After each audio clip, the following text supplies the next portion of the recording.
Buenas tardes a todo nuestro auditorio. Hoy, jueves 6 de junio de 2019. Hoy, en honor a la verdad, como todos los jueves, tengo el placer y el honor de contar con la sapiencia y los conocimientos del doctor Pavel Rodríguez Quesada. Doctor, ¿cómo Doctor, estás? ¿cómo Muy buenas estás? tardes. Doctor Ricardo, ¿cómo estás? Buenas tardes. Muy buenas tardes. Hoy en el programa tendremos lo inherente a la corrupción o supuestos actos de corrupción que están golpeando a la institución de la Suprema Corte de Justicia de la Nación, así como también tendremos las breves jurídicas, porque esta semana, doctor, estuvo muy movida en el Diario Oficial de la Federación. Sí lo estuvo. Sin embargo, tocabas un tema que me parece que está en boga actualmente en estos últimos días, y es justamente el ex procurador, ahora ministro de la Corte, Medina Mora, donde, pues bueno, parecía que eso ya existía tiempo atrás, doctor, pero había una mano que mecía la cuna, que hacía que no saliera a la luz. Tenemos que citar textualmente lo siguiente: la corrupción es un asunto cultural. Fin de la cita. Enrique Peña Nieto, expresidente de los Estados Unidos mexicanos, lo dijo el 9 de septiembre del año 2014. ¿Y qué creen? Lo reafirmó el 10 de marzo del año siguiente, es decir, del 2015, cuando la terna que él envió a Eduardo Tomás Medina Mora y Casa para tomar la titularidad de uno de los 11 puestos en la Suprema Corte de Justicia de la Nación. Como ministro de la Corte. Como ministro de la Corte. Vamos a empezar. Todos los que hemos estudiado leyes, todos los que aspiramos a ser cada día mejores abogados, postulantes o doctrinarios, siempre tenemos en el fondo la ilusión de que con nuestro trabajo algún día seamos reconocidos y podamos llegar a la máxima magistratura que tenemos nosotros, doctor, como licenciados en Derecho. Y creemos, o por lo menos pretendemos creer, que quien llegue a esta más alta magistratura debería de tener por lo menos doctorado. ¿Qué opinas, doctor? Es correcto. Al ser el máximo escaño al que podría aspirar un abogado, un estudioso, no un estudiante, un estudioso de derecho, doctor, deberías llegar con la sapiencia y el conocimiento ad hoc a donde te vas a ir a sentar. Sin embargo, muchos años o muchos sexenios tuvo el tinte de un beneplácito y un beneficio para los amigos del presidente en turno. Cuando había una vacante, se les turnaba solamente a ellos, descartando completamente al foro jurídico. Eso pasó justamente con Eduardo Medina Mora, doctor. Recordarás que en la página de Change.com se tuiteó y alcanzó en una semana 500,000 votos en contra para que el presidente en turno, Enrique Peña Nieto, no lo nombrara, no lo mandara en la terna y no fuese lo que ahora es ministro de la Corte. ¿A qué arreglos habrá llegado el expresidente Peña Nieto con el expresidente Felipe Calderón? Porque Eduardo Tomás Medina Mora y Casa es panista, o por lo menos siempre dio a entender que pertenecía, o sus sentimientos políticos eran hacia el Partido Acción Nacional. Bien, tenemos este problema perfectamente delineado. Y últimamente, doctor, pues no basta con decir que Medina Mora llegó pues prácticamente sin tener ninguna experiencia jurisdiccional previa, por lo menos 10 o 15 años anteriores a el puesto. Simplemente es licenciado en Derecho por la UNAM y con solo ser amigo del presidente o del expresidente anterior, Felipe Calderón, pues con eso les fue suficiente para llegar. Pero ¿qué creen, estimados? Hay problemas en la Suprema Corte. Doctor. Correcto. Hay una investigación que está ya en las redes sociales donde se habla de que este ministro en vigencia, Eduardo Medina Mora, ha recibido vía transferencias, cantidades millonarias de cuentas, inclusive en el extranjero. Específicamente se habla del banco HSBC. Sabemos que ese banco traía o trae un cierto conflicto ahí de hace unos 2 o 3 años atrás, doctor, lo recordarás, donde el banco se vio inmiscuido en temas de presunto lavado de dinero. Y bueno, el problema dentro de la Corte, desde nuestra perspectiva, es que una de las personas más importantes o funcionarios más importantes dentro de la impartición de justicia, en el último nivel, en la punta del iceberg, como es este ministro, pues bueno, tendría que poner el ejemplo, doctor. ¿Sí?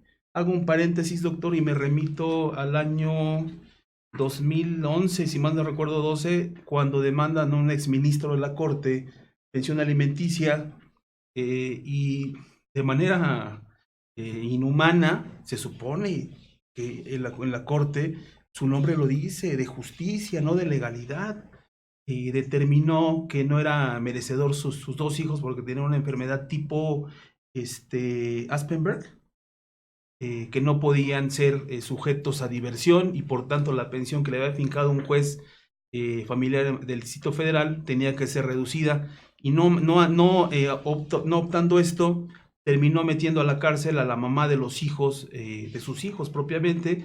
Este es un ejemplo que en aquel entonces generó ámpula, doctor, porque no era posible que no pudieras justificar, por lo menos con el ejemplo público, la característica de lo que realmente representas dentro de la Suprema Corte de Justicia. Y pues bueno, pareciera que todos tenemos secretos ocultos, y pues este es uno de ellos, el segundo que sale a la luz. Quizá no lo valoramos por sexenio, sin embargo, hablar de que ha recibido aproximadamente 226 millones de pesos, en pesos mexicanos, porque también hay cuentas en dólares, 2.1 millones de dólares, dirigidas del banco que se encuentra en el Reino Unido, pues bueno, ya conlleva algo muy truculento, doctor. Sí, así es, doctor, pero estimados, necesitamos poner en contexto real lo que está sucediendo. En primer lugar, México es el país más corrupto de la OCDE.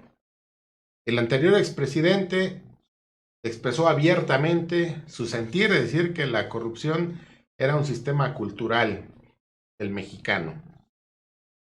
En estas condiciones, uno de los 3 poderes de los que habla el artículo 49 constitucional, el Poder Judicial, no podía estar exento de la corrupción. Si México como tal es corrupto, si sus poderes son corruptos, o por lo menos ocupamos el último lugar en corrupción, hablando en términos de la OCDE, bueno, pues el Poder Judicial está inmerso en la corrupción. Sabemos que son corruptos, no todos, pero sí es importante señalar varios factores. Primero, la cantidad de familiares que los jueces y magistrados y mismos ministros meten a trabajar al mismo Poder Judicial de la Federación. ¿Cómo? Bueno, compra de favores. Yo te contrato a tu familiar y tú me vas a contratar al mío, aunque estemos en diferentes circuitos. Y así se la han llevado por años. Y han enquistado y han hecho su poder un poder más allá de lo normal. El año pasado sale otro escándalo de corrupción de que al parecer todos los resultados de los exámenes para aspirar al ingresar al Poder Judicial de la Federación había sido encontrado en poder de varios. Bien, pues felicitamos en este momento al ministro presidente de la Suprema Corte, el ministro Saldívar, quien con valentía ha dicho que en el Poder Judicial de la Federación se han infiltrado crimen organizado. Y se habla de aproximadamente entre 25 jueces y magistrados que han sido sancionados, pero que están en la mira muchos más. No todos los que están en el Poder Judicial de la Federación son corruptos. Sin embargo, a todos los jala este problema de corrupción. Siempre hemos confiado en que nuestra última instancia, pues lo es el Poder Judicial de la Federación, Es doctor. correcto. Pero, ¿qué ofrece en este momento como una ventana, como una visión, el haber destapado esta cloaca en el que uno de sus ministros, por lo menos en este momento, está metido en estos problemas de que no sabe o no va a poder explicar de dónde salieron más de 100 millones de pesos, que ni juntando lo que ganó como embajador en los Estados Unidos, ni en el Reino Unido, ni como ministro de la Suprema Corte, ni juntándolo Puede todo, contar. eso ni siquiera es suficiente para que acredite cómo obtuvo esos recursos.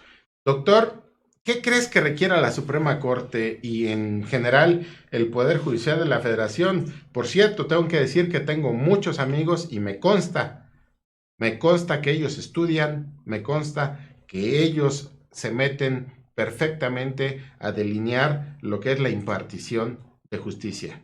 Sin embargo, unos pocos o unos cuantos han dado este máximo problema a la Suprema Corte. Doctor, ¿qué Pues opinas? lamentablemente es desde arriba, ¿no? Donde tendría que ser el ejemplo a seguir para los de abajo, citando al presidente cuando dice, si no ahorra el presidente, los de abajo tendrán que respetar, o por lo menos no sentirán la venia del de arriba, ¿no?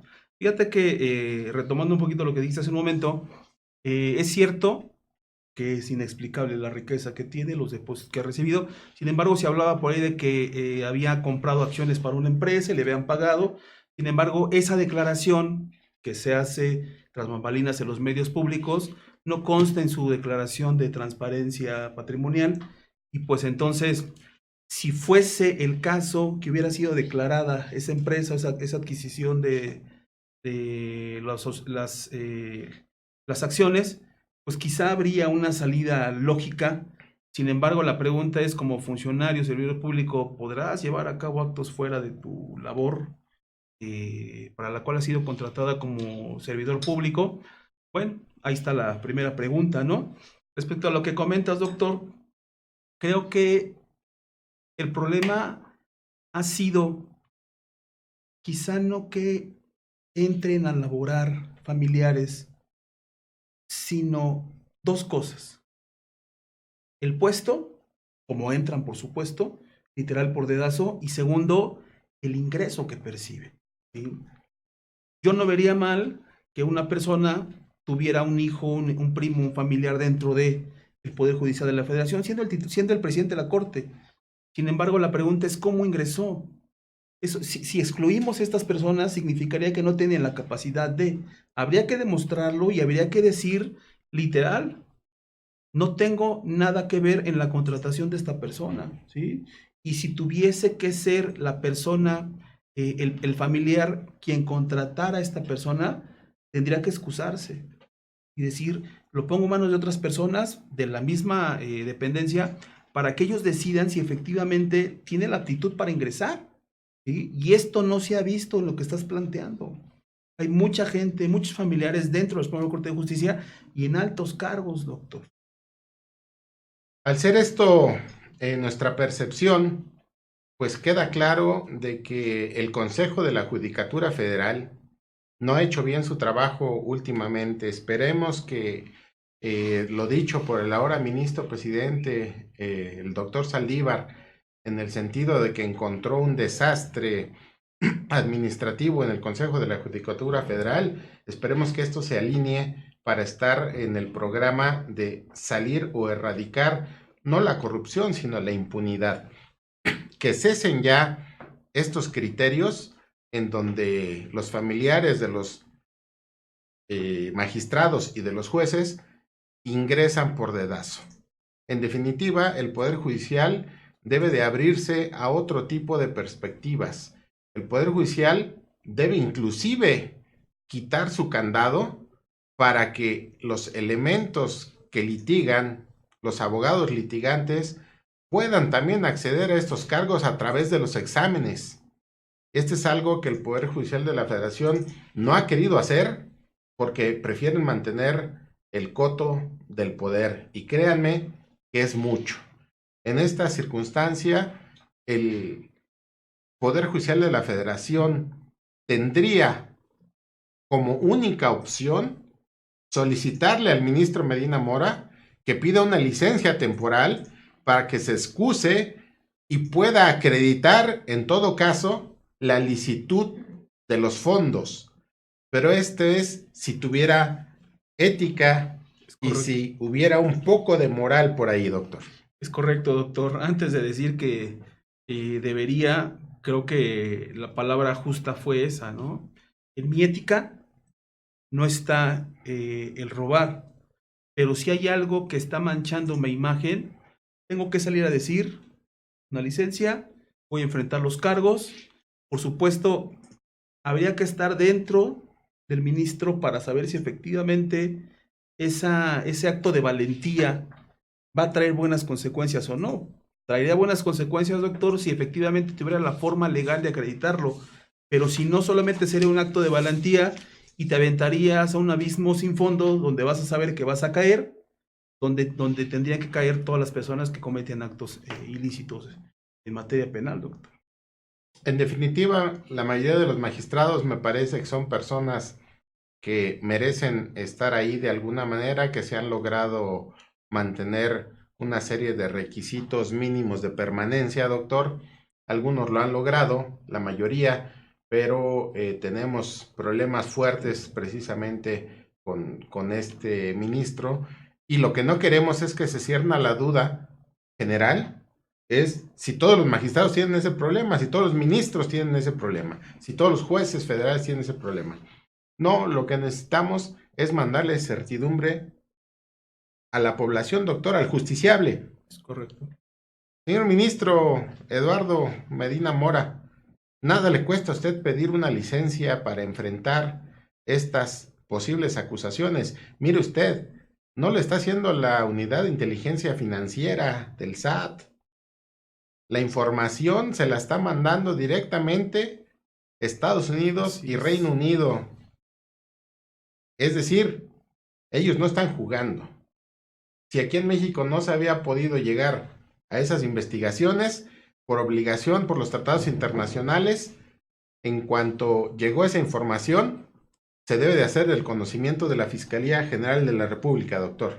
Es correcto y tendría que iniciarse también aquí como parte del procedimiento nacional por la propia investigación, accediendo a estas evidencias o datos de pruebas o pruebas, dependiendo del acto procesal que esté, si es que se judicializa el procedimiento o la investigación que se realiza en la carpeta de investigación para efectos de saber si también dentro del país ha cometido ese tipo de actos, doctor.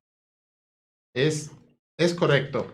Cada quien es responsable de sus actos, pero el Poder Judicial de la Federación y la Suprema Corte de Justicia no pueden en este momento crucial de la historia de México, no pueden darse el lujo de tener una mancha dentro de su historial. Esto ya no se puede, no se debe. Necesitamos cambiar nuestra forma, necesitamos cambiar nuestra forma de pensar, nuestra forma de actuar para el efecto de que los servidores públicos del más alto rango sean susceptibles de entrar dentro del derecho. Es decir, no deben de escudarse en el poder, en el puesto, o en el fuero, o en los amigos, o en los conocidos. Es momento de que se abra un parteaguas en el Poder Judicial de la Federación y en la Suprema Corte de Justicia para darnos a todos la visión de que el cambio es en serio, doctor. Es correcto. ¿Y sabes qué? Hay algo que pareciera, y digo pareciera porque no me consta, ¿sí? El presidente en sus conferencias mañaneras, hablando de transparencia, anticorrupción, sin buscarlo, ahí está. Esa es una. Y la segunda que me parece más importante es, en un lugar donde se está pretendiendo, por lo menos por la teoría del presidente, erradicar la corrupción y la impunidad, se nota más esto, doctor. Es más evidente, la gente choca con el sistema político que se está tratando de implementar, tratando de quitar el compadrazgo, eh, que caiga, y además a nivel internacional, como bien lo sostienes, pareciera que hay algo que está cambiando en realidad, no en México, a nivel internacional. Doctor, creo que es momento de que hagamos esta reflexión, la súplica, la petición que le hacemos al señor ministro presidente de la Suprema Corte, convenza al ministro Eduardo Medina Mora de que pida una licencia temporal para que enfrente estas acusaciones y no sienta el gremio y la población, el gremio de los abogados, que se está escudando en su fuero o en su puesto, que al final del día no deja de ser un puesto político. Súplica, vamos a cambiar, que sea en honor a la verdad. Es correcto, doctor. Y también quitarle la mancha que le puede dejar al Poder Judicial, porque como bien lo dices, es correcto, conoces mucha gente que labora dentro de, y vemos la pasión con la que trabaja. Y de repente hay que preguntarles qué sienten de saber que sus superiores están llevando a cabo actos de corrupción o que han estado inclusive antes de formar parte actos de corrupción. Tendrá que ver, doctor, que en el caso de este ministro en cita, al ser nombrado como parte de la Suprema Corte de Justicia, carezca de carrera judicial, le faltará corazón. Yo creo que no es que carezca de carrera judicial. Yo creo que los abogados que postulamos tenemos derecho a estar ahí. Sin embargo, Medina Mora no postulaba. Es decir, dentro de su currículum, al parecer en los años 87 al 90, de acuerdo al mismo constancia curricular que tiene en la Suprema Corte, dice que estuvo 3 años en Medina Mora y Asociados como parte de su trabajo. Simple y sencillamente, pues que pasaron muchos años y que el señor Eduardo Medina Mora, pues a lo mejor sabía de carrera en los servicios de la Secretaría de Relaciones Exteriores. A lo mejor era un embajador excepcional, sin duda. Sin embargo, eso no es suficiente para que apenas dejando de ser el embajador en Estados Unidos, al día siguiente entrara en vigor como nuevo integrante de la Suprema Corte de Justicia de la Nación. Bueno, todos vimos cuando inició, ni siquiera tenía el argot jurídico, no tenía la argumentación. Últimamente la ha ido agarrando porque le costó mucho trabajo adaptarse porque él estaba ajeno al ejercicio del derecho. Y este es el problema principal del cual hablamos el día de hoy y que dejamos en este momento porque solamente son circunstancias a las que hoy en la mañana el presidente de la República se refirió, de que él le enviaron esa información vía, me imagino que por los conductos legales, vía Estados Unidos y vía Reino Unido, en el sentido de estos triangulaciones de dinero que eran irregulares por tratarse de una persona políticamente expuesta. Entonces el ministro Medina Mora tiene la obligación de dar a conocer cuál es su defensa y sobre todo cuál es el origen de esos recursos que trianguló. En honor a la verdad, esperamos que así sea. Doctor, para cerrar este espacio, ¿tienes alguna otra petición para la Suprema Corte? Mira, la Corte, como todos los poderes y todas las dependencias, inclusive las empresas privadas, siempre hay algo que salta derivado quizá de la falta de esfuerzo por erradicar la corrupción interna, empresas públicas, empresas privadas. Sin embargo, yo sí quisiera pedir a título personal que pues se deslindara completamente este tema, dejando fuera completamente al ministro como si fuese parte de la Corte para que él mismo enfrente su propia defensa como cualquier mortal. Es una petición porque habría que ver si efectivamente se va a dejar solo al ministro para que se defienda. Porque si se va a defender con el apoyo del Poder Judicial Federal, pues no hay equidad en el procedimiento. Es correcto, doctor. Entonces vamos a ver estos próximos días cuál será el cauce que va a seguir precisamente el señor ministro Medina Mora en este caso en particular. En honor a la verdad, pasamos a las breves jurídicas que se publicaron a lo largo de esta semana, desde que dejamos el programa pasado, y que se publicaron en el Diario Oficial de la Federación y que tienen que ver con niños, niñas y adolescentes. 6 publicaciones en total en esta semana que tienen que ver precisamente con la niñez mexicana. Doctor. Es correcto. Fueron de antemano 6 publicaciones en el Diario Oficial de la Federación, 31 de mayo, 3 de junio, 4 de junio, ahí están las 6. La primera del 31 de mayo del 2019 de este año se refiere a la creación de una Coordinación Nacional de Becas para el Bienestar denominada Benito Juárez. Esto busca priorizar, doctor, porque así lo dice de manera textual el decreto en el artículo 3º, párrafo 2º, dice fortalecer la educación inclusiva y equitativa. Esto tiene que ver más que con corroborar los artículos 3º y 4º constitucional, respectivamente educación e interés superior de la niñez, con no dejar fuera a nadie, ¿sí? Se busca con la creación de la coordinación, que va a ser un organismo administrativo desconcentrado de la misma SEP, pues se busca incluir a las personas para que no abandonen el estudio. Esto me parece que es un complemento, doctor, con la reforma al artículo 3º constitucional de hace unos días, donde se incluye también como apoyo la educación superior. En particular, doctor, es importante decir que esta reforma de estas becas va a los alumnos en vulnerabilidad o en situación de pobreza o marginación. Creemos que se está dando ya el panóptico legal, está realizando de manera genérica los antecedentes legales, primero constitucionales y ahora legales, doctor. ¿Qué más tenemos en el Diario Oficial de la Federación? El 3 de junio del 2019 se reforman algunas disposiciones de la ya existente Ley General de Derechos de Niños, Niños y Adolescentes.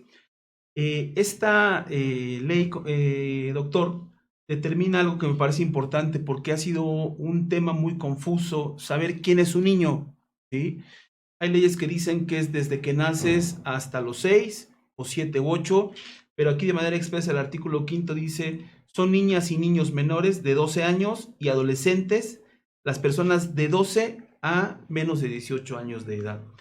Esta ley general busca dar prioridad a la protección de los menores derivándose del artículo 4º constitucional. Sin embargo, hay un tema que me parece muy importante, no porque no sea y no porque no se tome en cuenta en los DIFs al momento de la adopción, sino porque no había una ley expresa que expresamente contuviera supuestos, por ejemplo, como la adopción por discriminación, la adopción por lucro, que sabemos que genéricamente cuando la adopción se lleva a cabo de una manera ilegal, pues siempre se busca el lucro. Lo que sucedía con la adopción nacional o la adopción internacional es que cuando el menor era adoptado y era llevado a un país en el extranjero, doctor, el DIF nunca le daba seguimiento a este procedimiento y entonces, para lo menos, el menor entraba en el seno familiar de una familia extranjera. Para lo más o lo más grave, terminaba siendo lo que era aquí, una persona, un niño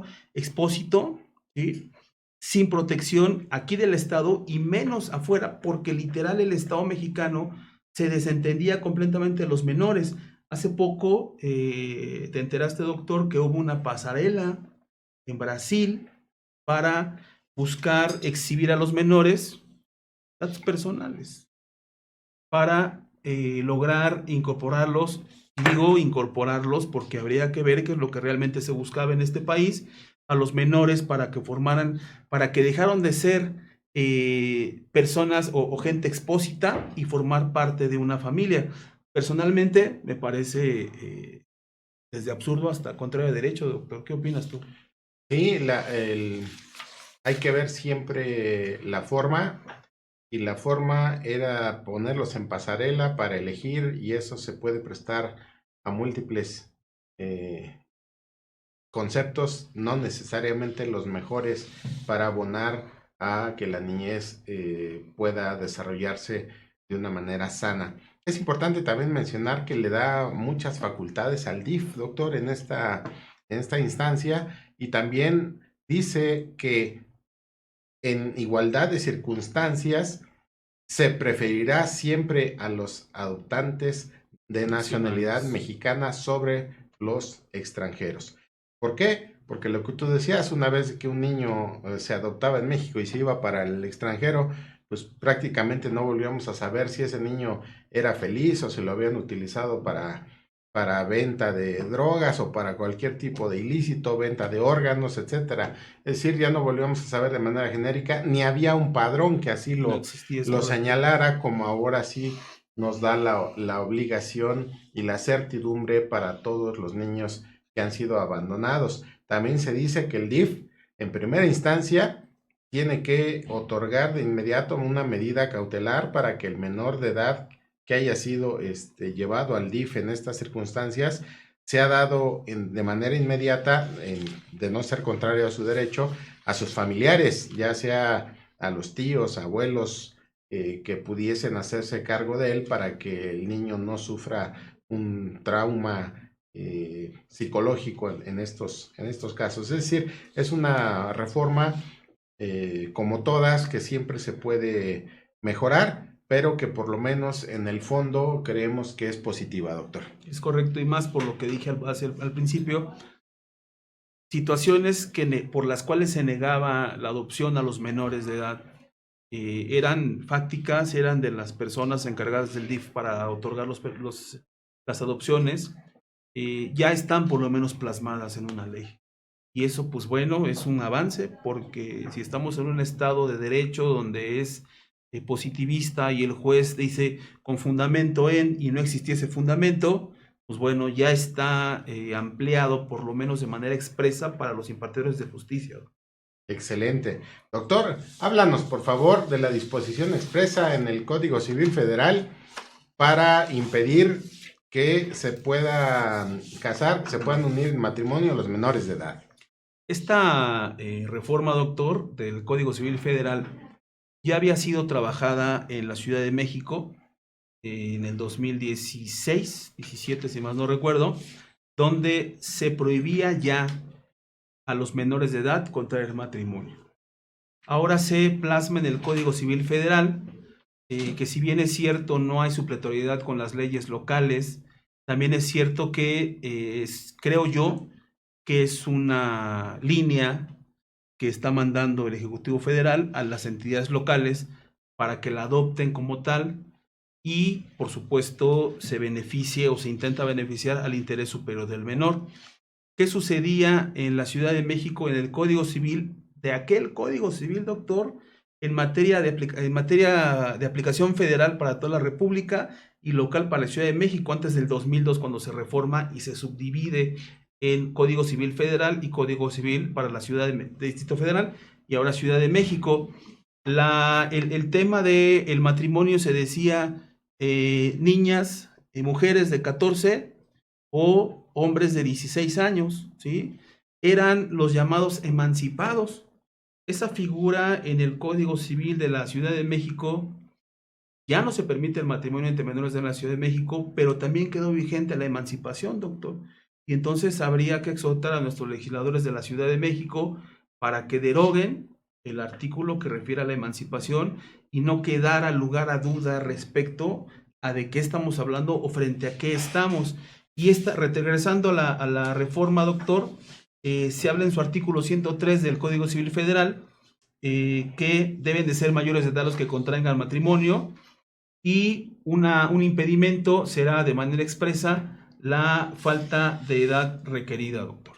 Excelente, pues por lo menos sería el panorama general que el presidente de la República manda desde los altos conceptos que él representa para dar a saberle a toda la población que los menores de edad no pueden casarse, no deben casarse, no es correcto que se casen siendo menores de edad, por cuestiones precisamente económicas, por cuestiones de que no tienen la economía y muchos otros problemas, doctor. En fin, esperemos que los congresos estatales adopten esta posición que se ha plasmado ya en el Código Civil Federal para efectos de que esto pueda ser ya una realidad nacional. Doctor, también el día 4 de junio se publicó el decreto en la Ley General de los Derechos de las Niñas, Niños y Adolescentes, en cuyo artículo 13 se reconoce expresamente lo siguiente: derecho a la vida, a la paz, a la supervivencia y al desarrollo. Y obvio, el desarrollo no se puede dar sin estudios. Estamos en una vorágine que me parece adecuada. Como siempre, todas las leyes pueden ser mejoradas, pero al parecer vamos avanzando. Así como en el artículo 16 dice del derecho a la vida, a la paz, a la supervivencia y al desarrollo. Niños, niñas y adolescentes tienen derecho a la paz, a no ser privados de la vida de ninguna circunstancia, ni ser utilizados en conflictos armados o violentos. Lo que nos da a entender que el panóptico en materia de protección del superior interés de los menores está siendo visto por el presidente de la República como un elemento disuasivo para evitar que estos menores de edad lleguen al crimen organizado, lo cual celebramos. Asimismo, el mismo día 4 de junio se publicó el decreto del párrafo 40 y del 40 bis de la Ley de Instituciones de Crédito, donde dice que la administración de instituciones de banca de desarrollo estará encomendada a un consejo directivo cuyos consejeros independientes deberán integrarse de forma paritaria y una dirección general. Es decir, la paridad de género tiene que estar presente ya en todas las instituciones financieras. Es correcto. Y finalmente, doctor, una cuestión muy importante que tenemos, que por lo menos a mí me llena de mucha satisfacción, mucho orgullo y me causa sentimientos encontrados. El mismo día 4 de junio del año 2019, en el Diario Oficial de la Federación, se publicó el decreto por el que se adicionan diversas disposiciones de la Ley del Seguro Social y de la Ley de Instituto de Seguridad y Servicios Sociales de los Trabajadores del Estado y de la Ley Federal del Trabajo. ¿Para qué efecto? Para que, entre otras cosas, los padres o madres trabajadores asegurados puedan recibir los permisos correspondientes si tienen hijos de hasta 16 años que hayan sido diagnosticados con cualquier tipo de cáncer. Esto, doctor, me parece que estas licencias abonan a tener un cuidado a nuestros niños que padecen cualquier tipo de cáncer y es una visión humanista de lo que se requiere para darles apoyo a estas criaturas que en la inmensa mayoría de los casos, por lo menos la experiencia que yo tengo, prácticamente todos mueren después de varios años de sufrir estas consecuencias, doctor. Creo que el tema, doctor, tiene un trasfondo que si me preguntaran cuál es la reforma más importante que he visto, yo diría que es esta. Por una sola razón, doctor, y de ahí se despliegan muchas más. La violencia, la inseguridad, el desempleo, la falta de estudio, tiene que ver con la unión o desunión familiar. ¿Cuándo le muestras a tu familia que es parte importante, que la amas, que es parte de ti? Cuando estás bien. ¿Cuándo se encuentran a los amigos? Cuando estás mal, ¿sí? Pero si en aquel inter la gente que por desgracia tiene que sufrir estas enfermedades con un familiar que se enferma toda la familia. Cuando tenemos esta visión humanista, entendemos que algo sí está pasando en el país. Y en este momento saco de contexto la parte económica, la parte de seguridad pública, la parte de la educación y me remito al punto más importante, ¿sí? lo decía un doctrinario Castanto Beñas, español. En la familia se crean los valores y los antivalores que permean dentro de la sociedad. Si no cuidas a la familia y no cuidas a tu sociedad, de nada sirve que aumente las penas, de nada sirve que aumente los salarios, todo viene siendo accesorio. El tema más importante, salvo tu mejor opinión, doctor, para mí es esta reforma. Es correcto, esta reforma nos da a entender que por lo menos tenemos ya legisladores que piensan un poco en el sufrimiento de todas estas personitas que sufren algún tipo de cáncer. Gracias. Doctor Germán Peña, saludos desde En Honor a la Verdad, un placer que nos brindes tu compañía, que nos sigas a través de estas expresiones. Como siempre, hemos llegado al final En Honor a la Verdad, doctor. Se nos va rapidísimo el programa. No sé si tengas algún otro comentario para nuestro querido auditorio. Solo para cerrar, doctor, pareciera que estas reformas, sin ser tan ostentosas, porque seguramente no va a haber foros jurídicos como en la reforma de amparo y en la reforma de hace poco en materia del 15 de mayo de materia laboral, pareciera que sin ser tan ostentosas, son realmente de corazón mucho más valiosas. Cierto, el fondo es los niños en su desarrollo, los niños en casos de cáncer. Mis respetos. Doctor, como siempre, muchas gracias a nuestra directora general, Martita Obeso Suro. Muchas gracias a Citlali y Evelyn, que siempre nos sigue en los controles y que hace maravillas para que esto sea posible. Muchas gracias a ustedes, estimado auditorio. Nos vemos en Honor a la Verdad. Doctor, muy buenas tardes. Igualmente, muchas gracias, que estés muy bien. Hasta luego.